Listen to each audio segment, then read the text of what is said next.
Hey, I'm Jess Moskaluke and I am a Canadian country singer.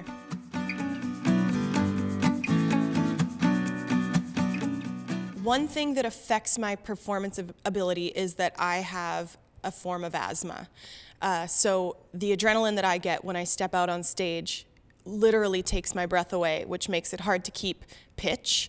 It also makes it hard to run around the stage the way that I want to. So one thing that I have to do personally for myself is take an inhaler about 30 to 45 minutes before I go on stage, which also makes it tricky because one of the side effects of the inhaler is that it makes me kind of shaky, like almost like I've had too much coffee or an energy drink or something. So for me, finding a balance of things that I can do right before I step on stage has been really crucial. So finding the exact right moment to take an inhaler so that I don't step on stage and I'm shaky, but my lungs are still supporting my voice.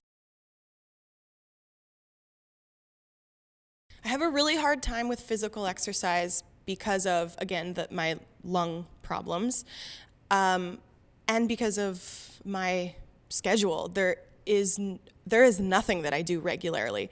I don't even eat regularly because your days look so different one from the next. You might have a really late night because you're performing, but you might have a really early morning because you are doing morning television. So regularity is just not a word that I would use to describe my lifestyle. However, I do like to work out when I can. I love to run. Anything cardio I find is really also beneficial to my performing. Running is a big one for me, swimming when I can. But other than that, I feel like those are my favorites because those are things that I usually can do anywhere. If you're staying in a hotel, there's usually a treadmill if it's wintertime, and if not, there is always an outside that you can go running in. So it's not a thing that I do regularly, but I try to do it as often as I have time for. One of the things that I do for self-care is when I am at home. I try to be kind of selfish while I'm at home because out on the road, there's not a lot of time for just you. When I'm working and I'm with whoever needs me that day. So when I'm at home, I love to just kind of be by myself or with my husband for a day or two and really just be able to be off and not wear makeup, not dress up, not do my hair, have a bath, read a book, snuggle my dog, anything. Like, I'm pretty boring when I'm at home because I love to I feel like I can almost bank those hours. And if I'm home for 3 days and I do nothing for 3 days and I'm kind of lazy, I can use that stored energy almost for later down the road when I'm on the road for a month at a time. So I think that most of my self-care comes from being at home. Recently, for the first time, I saw an ear, nose, and throat specialist, which is really uncomfortable, but I think it's crucial to get checked out at least every now and then, every few years, or whenever you know that there's something going on, there's some kind of a problem.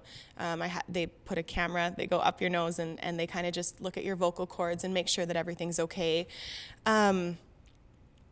Other than that, trying to eat right and staying away from certain things, watching your breathing and things like that all are a part of vocal health.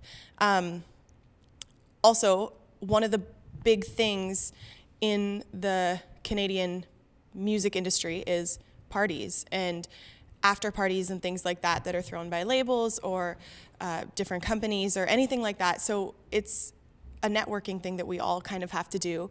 And while they're enjoyable and they can be really fun, they are the hardest thing on your voice because they're loud and you're talking to a ton of people over music. So I tried to either just go for a little bit or just try to really save your voice, sleep. There's so many things that are all really tough and challenging to maintain while you're on the road and have kind of a crazy schedule, but yeah, those are some of the things that you can do to maintain your voice.